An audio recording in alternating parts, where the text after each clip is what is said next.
नमस्कार दोस्तों, मैं बानेश्वर कुमार महतो स्वागत करता हूं आपके अपने यूट्यूब चैनल चार्ट का पंचनामा में।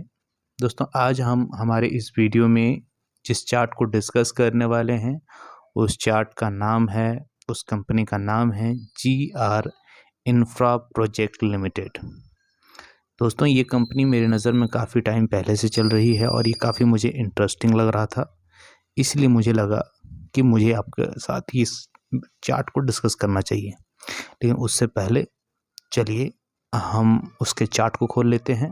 जी हाँ, हमने खोल लिया है, आप देख पा रहे हैं अपनी स्क्रीन पर। थोड़ा जूम आउट कर लेता हूँ मैं इसे, ताकि आपको एक बेटर व्यू मिले। उससे पहले चलिए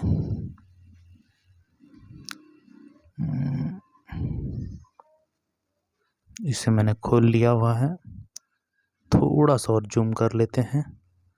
जी हाँ, थोड़ा सा, जी थोड़ा और जूम कर लेते हैं ताकि और बेहतर व्यू मिले आपको। जी हाँ, चलिए और थोड़ा सा हो जाए, थोड़ा और। जी हाँ, लेकिन इससे पहले मैं आप लोगों को बता दूं कि आपको मेरे चार्ट में 3 लाइनें नज़र आ रही होंगी, एक ब्लू लाइन, एक ग्रीन और एक रेड। ये जो ब्लू लाइन है ये 20 डे एक्सपोनेंशियल मूविंग एवरेज है, जबकि ये ग्रीन लाइन जो है वो 50 दिनों का मूविंग एवरेज है और ये रेड वाली लाइन 200 दिनों का मूविंग एवरेज है। चलिए अब इसको ज़रा जूम आउट कर लेते हैं। चलिए अभी बात करते हैं कि इसमें मुझे कौन खास क्या नज़र आया। तो उसके लिए हमें थोड़ा पीछे चलना होगा, थोड़ा और जूम आउट कर लेते हैं। जी हाँ, थोड़ा सा और, थोड़ा सा चार्ट को नीचे ले आते हैं, थोड़ा सा इसको एडजस्ट कर लेते हैं एक बार हम, ताकि बेटर इसको एक्सप्लेन करने में आसानी होगी। जी हाँ, चलिए अब ठीक है। तो अब हम बात करते हैं इसकी IPO की। ये IPO आया था, तो ठीक है, ये IPO आया था आपका जुलाई महीना 2021 के आसपास। वहाँ पर आप देखेंगे कि इसने एक IPO के बाद जो ये 1700-1800 के आसपास के बीच ये थोड़ा सा एक करेक्शन करने के बाद एक अच्छी तेज़ी कर दिखाई थी, जो इससे 2022 तक चला गया था। और वहाँ से लेकर एक डाउन ट्रेंड में ये लगातार वहाँ से नीचे उतरता चला जा रहा था। आप देख पा रहे हैं, जैसे मैं आपको दिखा रहा हूँ, ये लोअर टॉप लोअर बॉटम के फॉर्मेशन बनाते हुए जो नीचे आया था। लेकिन अगर हम बात करें इसका जो टॉप इसने बनाया था, ये 2200 के आसपास का टॉप बनाया था, और ये टॉप बनाया था आपका अक्टूबर महीना 2021 में, जिस टाइम पे निफ्टी भी अपना ऑल टाइम हाई बना रहा था। ये भी उस टाइम पे अपना ऑल टाइम हाई बना रहा था। उसके बाद निफ्टी में भी गिरावट आई, इसमें भी गिरावट आई, लेकिन निफ्टी ने काफ़ी पहले रिकवर कर लिया, लेकिन ये लगातार डाउन ट्रेंड में जो है नीचे जाता चला गया। या और इसकी अगर हम बॉटम की बात करें तो वो बॉटम इसने 950 के आसपास बनाया अप्रैल महीना 2023 के आसपास से। फिर वहाँ पर इसने एक स्ट्रॉन्ग बेस का फॉर्मेशन करने के बाद, अगर आप देखें चार्ट में, इसको थोड़ा जूम कर लेता हूँ, थोड़ा जूम आउट कर लेता हूँ। तो इसका ट्रेंड लाइन पहले हम एक बार इसका ट्रेंड लाइन ड्रॉ कर लेते हैं। तो मैंने क्या करा, इसके टॉप को, इसके पहले टॉप और आखिरी के टॉप को इसको कनेक्ट कर दिया, तो मुझे एक ट्रेंड लाइन मिल गई। जी हाँ, इसको थोड़ा सा ना बोल्ड कर लेते हैं ताकि आपको एक बेटर व्यू मिले, क्योंकि होता क्या पतली लाइन नज़र नहीं आती। जी हाँ, अब ठीक है। हाँ, इसको थोड़ा जूम अप कर लेते हैं। तो आप देख पा रहे हैं हमें एक ट्रेंड लाइन मिली, और ट्रेंड लाइन को यहाँ पर ब्रेक कर रहा, लेकिन ब्रेक करने के बाद देखिए 1350-60 के आसपास एक जोन है जहाँ पे एक रेजिस्टेंस मिला, और उसको ब्रेक नहीं कर पाया, मतलब इसमें तेज़ी बन नहीं पाई। लेकिन अगर आप देखें तो वो प्राइस जो लास्ट टाइम जो बॉटम बनाया था, जो 1000 के भी नीचे यानी 9.5 के आसपास था, लेकिन उस चीज़ को ब्रेक नहीं कर पाया, बल्कि वो 1000 के आसपास ही बॉटम बनाने के बाद, देखिए इसको जूम कर लेता हूँ थोड़ा, ठीक है, थोड़ा सा और। हाँ, तो ये शॉर्ट टर्म की अगर हम बात करें, जो शॉर्ट टर्म ट्रेंड की बात करें, जो कि आपका चल रहा था और अगस्त के महीने के आसपास से लेके चल रहा था,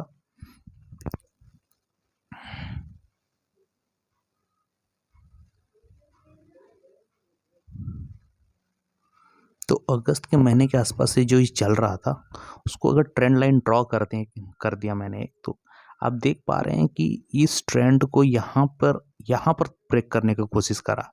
जी हाँ, यहाँ पर, और उसके बाद दोबारा से उस ट्रेंड लाइन को रिटेस्ट करा और फिर वहाँ से एक तेज़ी बनी थी, लेकिन एक बार फिर से ये जो है 1350-60 के आसपास आके दोबारा से इसका प्राइस फंस गया। लेकिन पिछले कुछ दिनों से अगर हम यहाँ पर मैं आपको एक लाइन ड्रॉ कर लेता हूँ बेटर अंडरस्टैंडिंग के लिए, आप क्लियरली देख पाओगे। इसको थोड़ा सा ठहर जाइए 1 मिनट।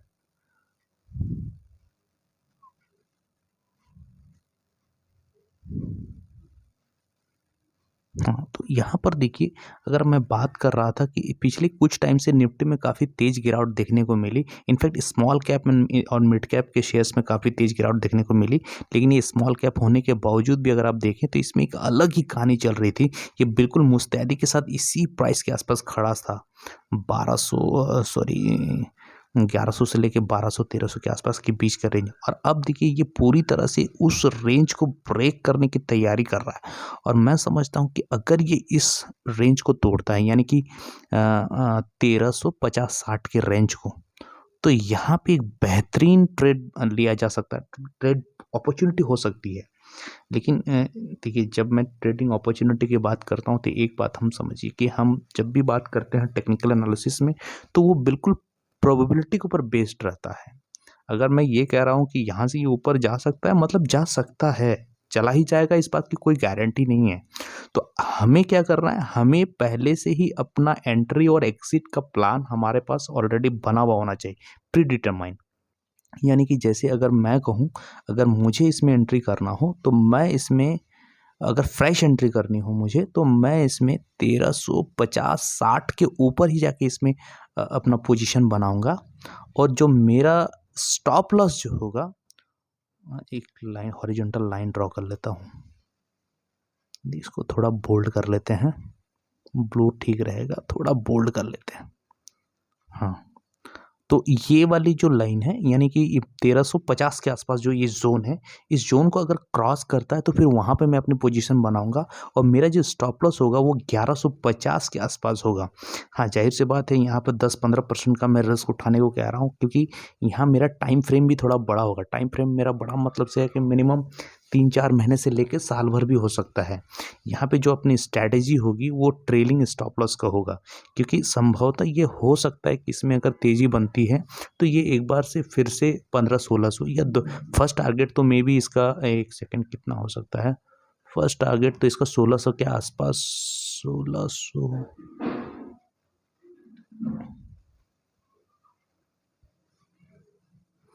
अगर हम इसके फर्स्ट टारगेट की बात करें,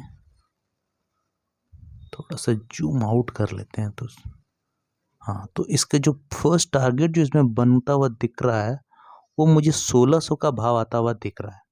लेकिन अगर ये मान लीजिए वहाँ पर सस्टेन करता है तो इसमें देखना पड़ेगा फॉर्मेशन किस तरह से हो रहा है, नहीं तो इसको ये यहाँ से भी और ऊपर जाने का क्षमता रखता है। अगर एक बार ट्रेंड रिवर्सल हो गया ना तो फिर वो जल्दी रुकता नहीं है, तो ये मे भी शायद 2200 को दोबारा से रिटेस्ट करे, इवन उसके भी फर्दर आगे चला, उसके भी बियॉन्ड चला जाए। तो मैं समझता हूँ कि इस स्टॉक को हम लोग स्टॉक नहीं बल्कि एक ट्रेंड की तरह लें, और हमें इस ट्रेंड को पकड़ना है, और अगर हम इस ट्रेंड को पकड़ लेते हैं तो हम इसमें अच्छा खासा प्रॉफिट कर सकते हैं।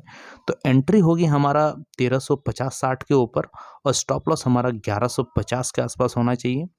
और अगर ये हमारे फेवर में चलता है तो फिर हम इसे एक ट्रेलिंग स्टॉप लॉस के मेथड से इसको हम आगे होल्ड करेंगे। उम्मीद करता हूँ आज की ये वीडियो आपको पसंद आई होगी।